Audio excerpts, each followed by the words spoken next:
Country runner, Sammie March.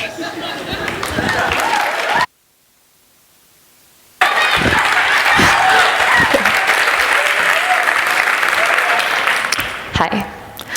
A little while ago, I was going to a concert, and I really wanted a friend of mine to come. I kept messaging this person, asking if they could come, but I only received this tragedy in reply. There's no way my parents are letting me go.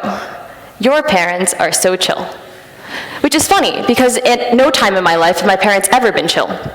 And also, because of this train wreck of mistakes.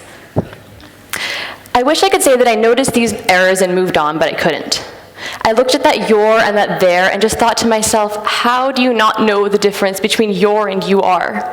How have you successfully passed 11 years of school without ever learning this? And the most important question of all, should I correct you? Hi, I'm Sammie March, and I have learned that if you want to have friends, the answer is no, you should not correct someone's grammar. But the majority of us also want to maintain the respect of others, so what can we do to avoid these embarrassing mistakes? Well, first, let's talk about texting. In today's society, it's something not only normal, but a way of life. We learn to shorten our words to better suit our needs, to get our points across as quickly as you could say it in a spoken sentence.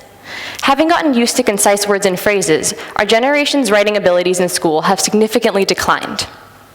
Since the graduating class of 2006, SAT reading and writing scores have decreased exceptionally, from 503 to 495 in reading, and 497 to 484 in writing. Guess what happened in 2007? Apple released the first iPhone. Coincidentally, it was in 2007 that people began to send and receive more text than phone calls per month.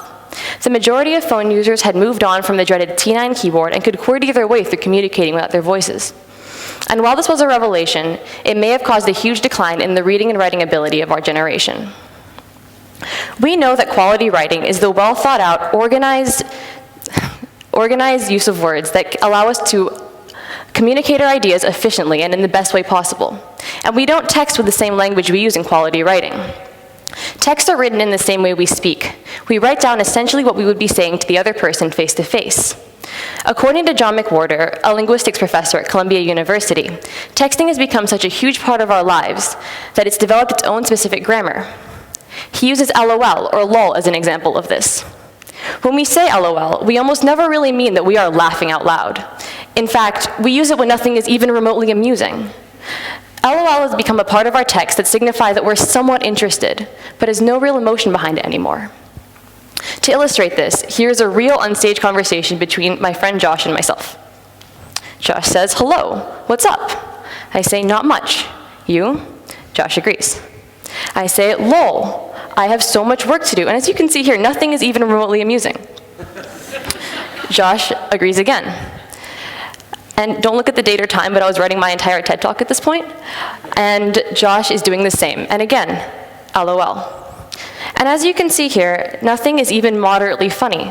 Yet we say LOL to show that we somewhat care about what the other person is saying.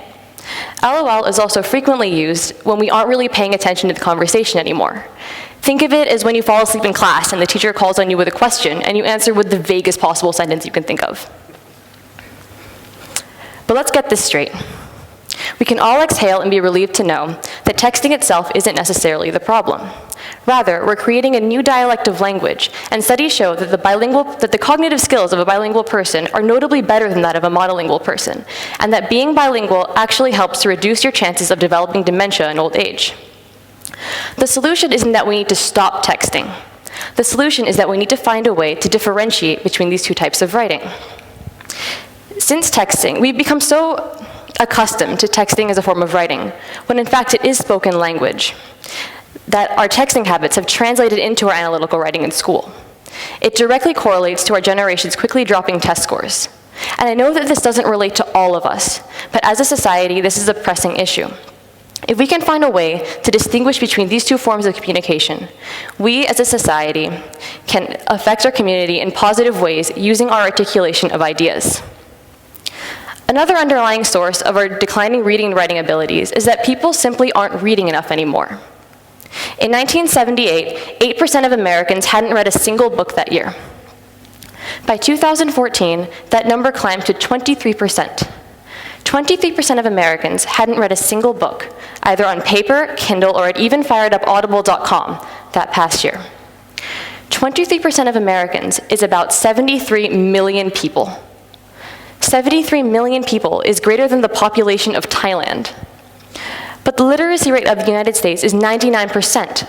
So the notion that all of these 73 million people don't read because they can't can be ignored. The truth is that Americans and billions of people worldwide don't read anymore because they no longer enjoy it. And why is this? Obviously, the development of social media and new technology are factors that are difficult to avoid. What we can change is the way we are taught to read. So how many of you enjoyed reading when you were younger or in elementary school? You can raise your hands. Okay, so how many of you still read almost every day for your own benefit and not only for school?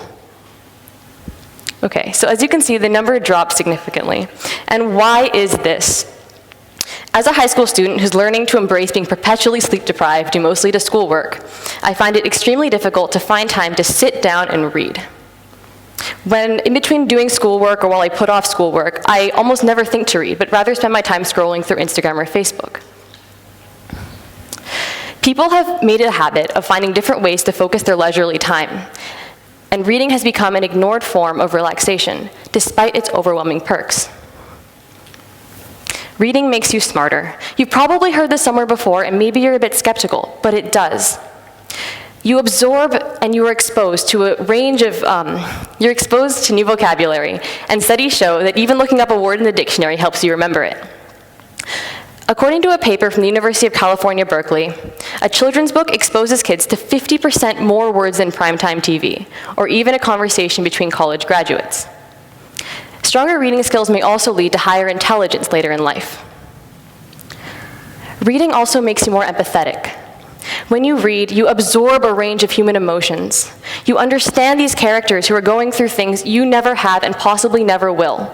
And using their stories, you can really help people going through similar things. You don't just read to learn words. You read to learn human experience.